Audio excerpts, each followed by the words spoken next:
Hey friends, I'm Sharon Betters, and this is the Daily Treasure Podcast produced by Mark Inc. Ministries. And I am so happy to welcome Tammy Maltby as our guest writer for these next 2 weeks in our series of A Steadfast Woman in a Shifting World.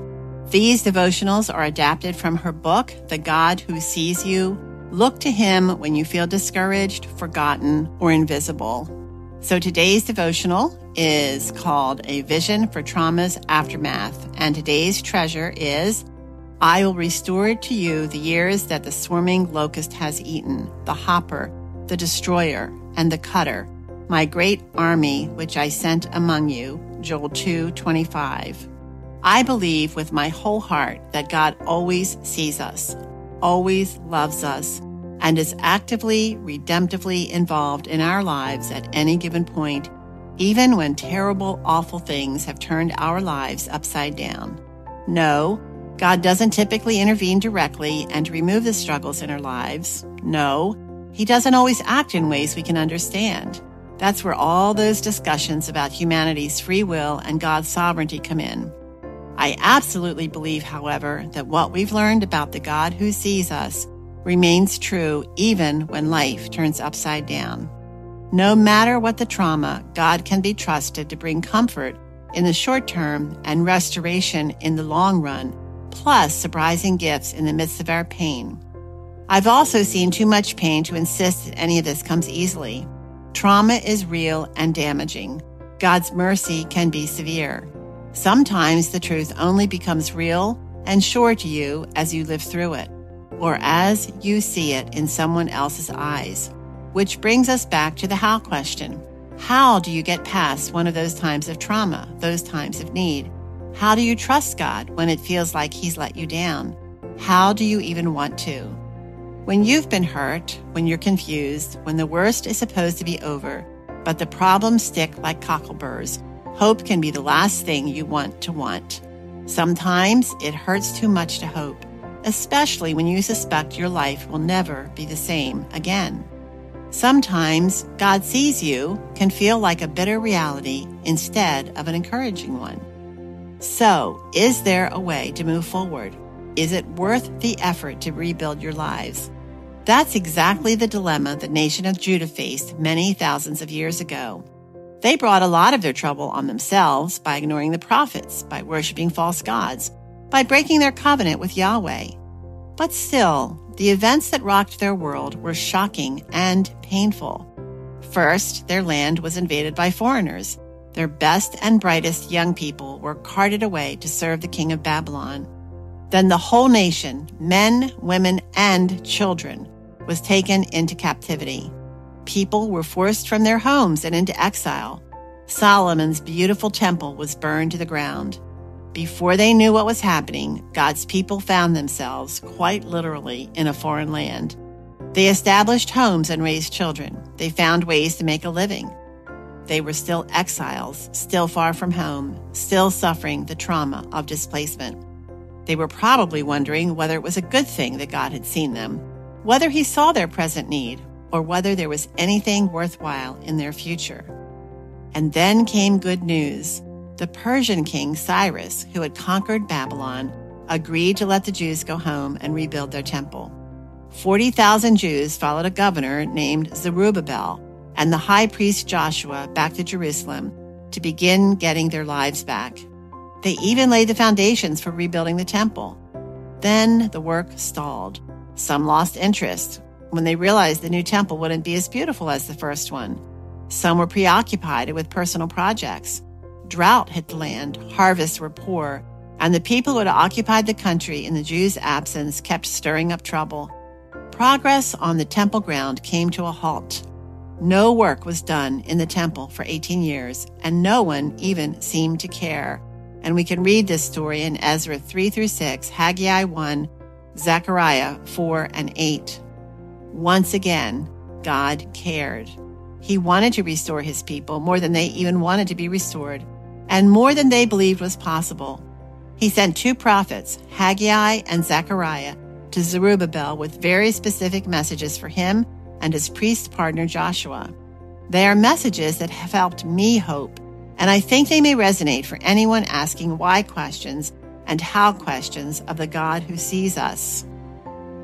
First, God assured Zerubbabel through the visions of Zechariah that there would be restoration and life would be good again for God's people.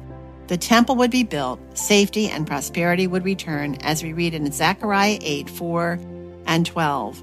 Once again, men and women of ripe old age will sit in the streets of Jerusalem, each with cane in hand because of his age. The city's streets will be filled with boys and girls playing there. The seed will grow well, the vine will yield its fruit, the ground will produce its crops, and the heavens will drop their dew.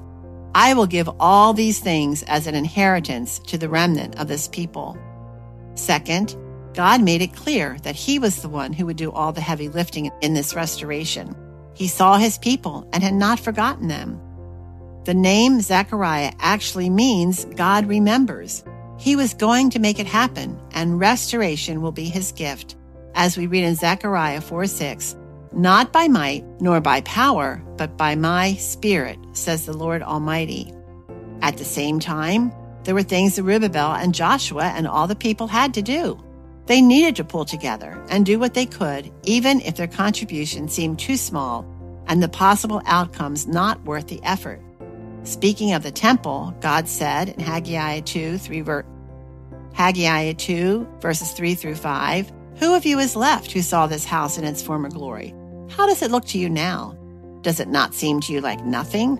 But now be strong, O Zerubbabel. Be strong, O Joshua. Be strong, all you people of the land, and work, for I am with you." And Zechariah 4:10, "Who despises the day of small things? Men will rejoice when they see the plumb line in the hand of Zerubbabel." Finally, God made it clear that there was a purpose for all this restoration. It wasn't just to make God's people happy again, but to make his people a blessing to others, as we read in Zechariah 8:13. "As you have been an object of cursing among the nations, O Judah and Israel, so will I save you, and you will be a blessing." Haggai and Zechariah were sent to Zerubbabel and Joshua for a single purpose: to stir up their hope after trauma and get them moving again toward new, better lives. God wanted to assure them that he saw them and that good things lay ahead. I think that's a word we need when trauma has been part of our lives. It's the place to start. The word from the Lord that makes moving forward possible. And from there, we can take it a little farther. No one person can give another a foolproof guide for surviving painful times in our lives. People are just too different. And the God who sees each of us individually deals with us in different ways.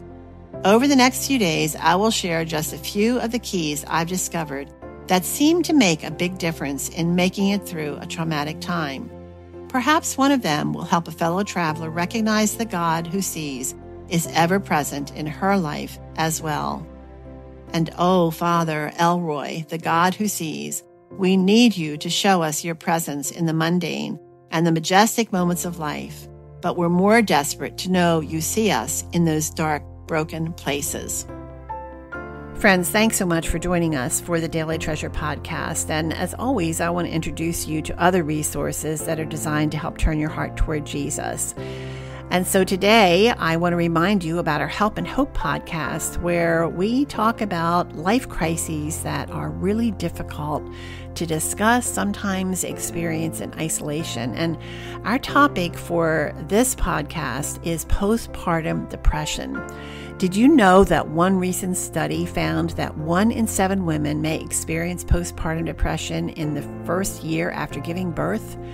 With approximately 4 million live births occurring annually in the United States, this equates to almost 600,000 postpartum depression diagnoses, and this does not account for miscarriages or for women who have had a stillbirth.